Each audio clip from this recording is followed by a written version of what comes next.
Marcos capítulo 11, Jesús entra en Jerusalén. Jesús y sus discípulos llegaron al Monte de los Olivos, cerca de los pueblos de Betfagé y Betania, y de la ciudad de Jerusalén.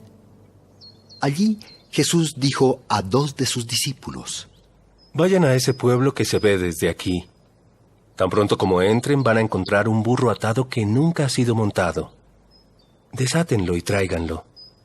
Si alguien les pregunta por qué lo están desatando, respondan: el Señor lo necesita y pronto lo devolverá. Los discípulos fueron al pueblo. Allí encontraron un burro atado en la calle y lo desataron. Algunas personas que estaban por allí les preguntaron: ¿Pero qué están haciendo? ¿Qué hacen? Los discípulos contestaron lo que Jesús les dijo. Y entonces aquellos los dejaron ir. Luego pusieron sus mantos sobre el burro, lo llevaron a donde estaba Jesús, y Jesús se montó sobre él. Mucha gente empezó a extender sus mantos sobre el camino por donde iba a pasar Jesús. Algunos cortaban ramas de los árboles del campo y también las ponían en el suelo como alfombra.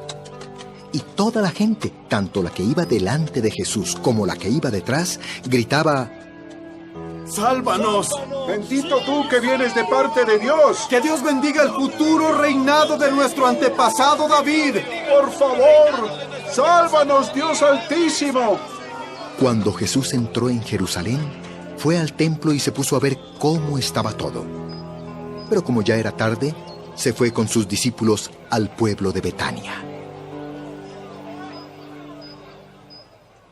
Jesús y la higuera. Al día siguiente, Jesús y sus discípulos salieron de Betania. En el camino, Jesús tuvo hambre. A lo lejos vio una higuera que tenía hojas, pero cuando se acercó no encontró ningún higo para comer. El árbol solo tenía hojas, porque todavía no era época de higos. Entonces Jesús le dijo al árbol: Que nadie vuelva a comer de tus higos. Y sus discípulos lo oyeron. Jesús y los comerciantes del templo. Cuando llegaron a Jerusalén, Jesús entró en el templo y empezó a sacar de allí a los que estaban vendiendo y comprando. Derribó las mesas de los que cambiaban dinero de otros países por dinero del templo, y también derribó los cajones de los que vendían palomas. Y Jesús no dejaba que nadie anduviera por el templo llevando cosas. Luego se puso a enseñar a la gente y le dijo: Dios dice en la Biblia: mi casa será llamada casa de oración para todos los pueblos. Pero ustedes la han convertido en cueva de ladrones. Cuando los sacerdotes principales y los maestros de la ley escucharon a Jesús, empezaron a buscar la forma de matarlo. Y es que le tenían miedo, pues toda la gente estaba asombrada por lo que enseñaba. Al llegar la noche, Jesús y sus discípulos salieron de la ciudad. La lección de la higuera. A la mañana siguiente, Jesús y sus discípulos pasaron junto a la higuera y vieron que se había secado hasta la raíz. Pedro recordó lo que había pasado el día anterior y le dijo a Jesús: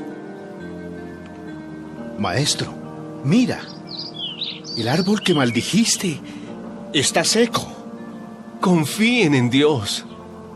Les aseguro que si tienen confianza y no dudan del poder de Dios, todo lo que pidan en sus oraciones sucederá.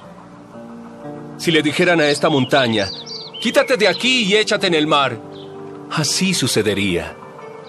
Solo deben creer que ya está hecho lo que han pedido. Cuando oren, perdonen todo lo malo que otra persona les haya hecho.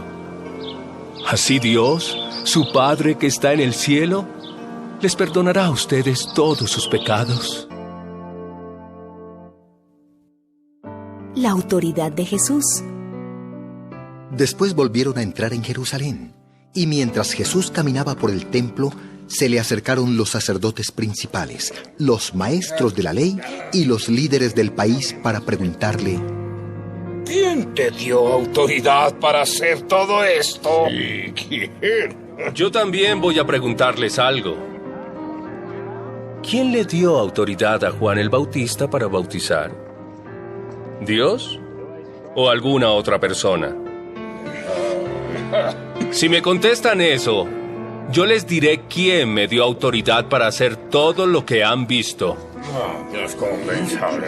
Ellos comenzaron a discutir y se decían unos a otros: Si contestamos que Dios le dio autoridad a Juan, Jesús nos preguntará por qué no le creímos. Pero tampoco podemos decir que fue un ser humano quien se la dio. No querían decir eso porque tenían miedo de la gente, pues todos creían que Juan era un profeta enviado por Dios. Por eso le respondieron a Jesús: No lo sabemos, no lo sabemos. Pues yo tampoco les diré quién me da autoridad para hacer todo esto.